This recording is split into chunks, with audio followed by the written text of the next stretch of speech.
In today's news, a historical victory for Edward Gaming, a new agent, and a new act. Welcome back to ValoPress, your go-to source for the latest updates from the world of Valorant. Let's kick off this episode with the latest coaching rumours. Insiders suggest that Gorilla, the head coach of Vitality, has reached a verbal agreement with Koi to take over as their head coach, raising some questions. While Vitality managed to qualify for Champions, Koi didn't even make it through the qualifiers. It might come down in the end to financial reasons. Recently, reports surfaced that Koi received a six-figure sum from the Kingdom of Saudi Arabia's Public Investment Fund this spring as part of a program to develop esports. However, they haven't spent much of it, likely because the team hasn't qualified for many major tournaments. Money could be a factor in Gorilla's decision, but it's worth noting that Vitality is also part of this funding program. So the coach's move seems puzzling for now, but we'll keep you updated. In other reshuffle news, we have some interesting developments involving NRG Players. The team recently tweeted a photo showing Som, Ethan, Finesse, Demon1 and Crashies playing Counter-Strike 2. Hold on, are the VALORANT players switching to Counter-Strike? Is this a subtle hint at a new Counter-Strike lineup, or just some creative content to entertain fans after the championships? Now, let's shift gears to some more serious news. In our last video, we talked about DubsteP announcing his retirement. Joining him now is the legendary Laz, who has officially left the active roster of Zeta Division and will now focus on being a content creator. He'd already removed Pro Player from his Twitter bio, signaling this change. It's sad to see another legend leave the pro scene. Lastly, Team Liquid's Nat shared some intriguing updates. He posted a lengthy message on his Telegram channel hinting at the upcoming news. Could we be seeing some roster changes in Liquid, or perhaps even the return of Scream? Reflecting on the past season, Nats admitted that the team didn't qualify for any major international tournaments. However, he did take on the role of IGL, which was a new experience and a big step for the team. He thanked all his fans and teammates and promised that more news is on the way. We can't wait to find out what's next. Now, on to possibly the most exciting part of this episode, the result that no one saw coming. Without further ado, Edward Gaming are the VALORANT Champions of 2024. This was a victory that absolutely no one expected. While it's well known that Edward Gaming is the strongest team in the Chinese region, there's always been a stereotype that Chinese and Southeast Asian teams aren't as strong as their European and American counterparts. But Edward Gaming shattered that perception in spectacular fashion. Remarkably, they only lost one match throughout the entire tournament, and that was in the group stage. They went through the playoffs undefeated, taking down formidable opponents like Sentinels and Leviathan. Ultimately, they faced Team Heretics in the finals. The grand finals kicked off on Haven, a map favoured by Team Heretics. The European team demonstrated exactly why they chose this battleground, starting strong with a 9-3 lead in the first half.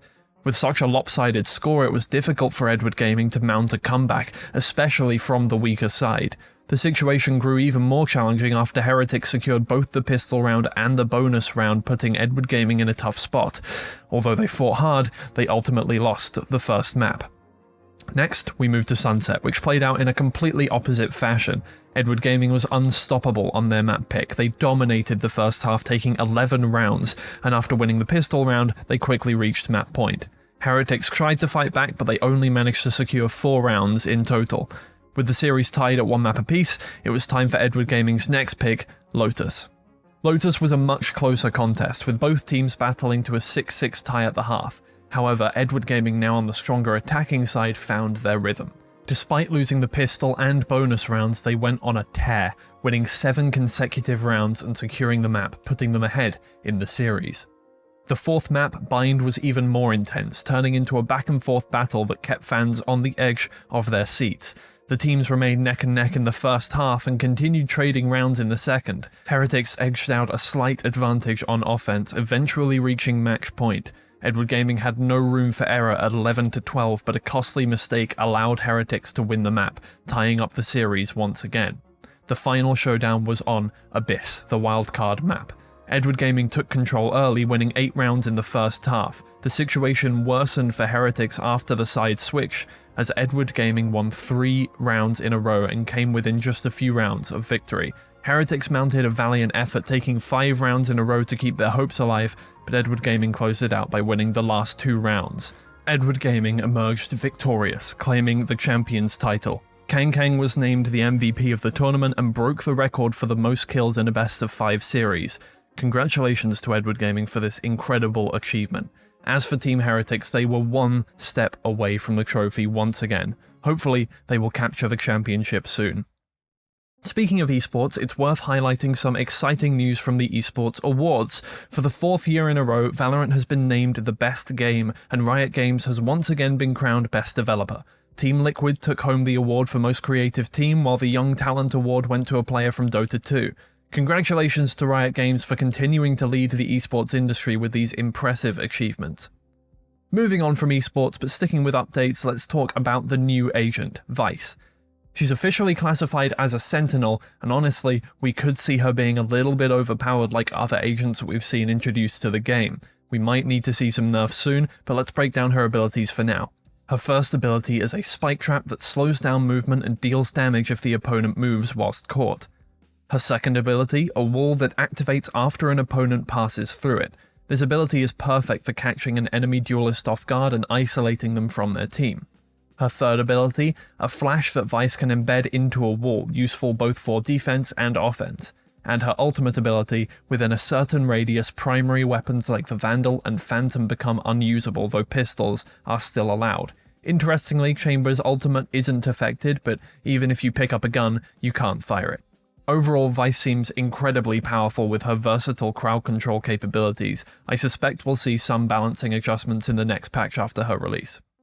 Speaking of patches, the new agent Vyse will be introduced in the upcoming act.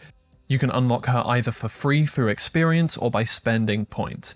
But that's not all. The new patch will bring several other updates. There are minor changes to voice chat rules, and as always with the new act, ranks will be reset and a fresh battle pass will be available. This battle pass will feature plenty of new skins, cards, and buddies. Among the highlights are a knife skin with 4 color variants and a KO buddy that transforms the formidable robot into a cute character. Notably, this battle pass won't have a skin for the Vandal, but it will include a stylish black and gold operator that Chamber would definitely approve of. And before we finish up, let's check out the store. A new and rather eerie collection, Nocturnum, will soon be available. This bundle includes skins for the Classic, Bulldog, Marshall, and Phantom, as well as a scythe that transforms into a regular knife. A unique feature is that after killing an enemy, the skin displays their ultimate ability. The collection also comes with player cards, a buddy, and graffiti. The entire bundle will be priced around 8,700 VP, and honestly, it seems like it's worth every penny. The skins are top-notch with fantastic sounds and animations, and the colours are varied to suit any taste. I think this collection is poised to be one of the best of the year. And finally, we'll move on to the best moments of the week. And let's probably dedicate them all to the Edward Gaming players. Let's start with Kang Kang and his 5 HP ace. Next, we have Nobody and his cuadro on the pistol. This year, it's been a year of firsts. Then we have Chichoo's ace. Immaculate, but guess who's there supporting him on that entry too? Simon from the back, the full line. A very important 1v2 clutch from Simon, and an unreal play from Smoggy.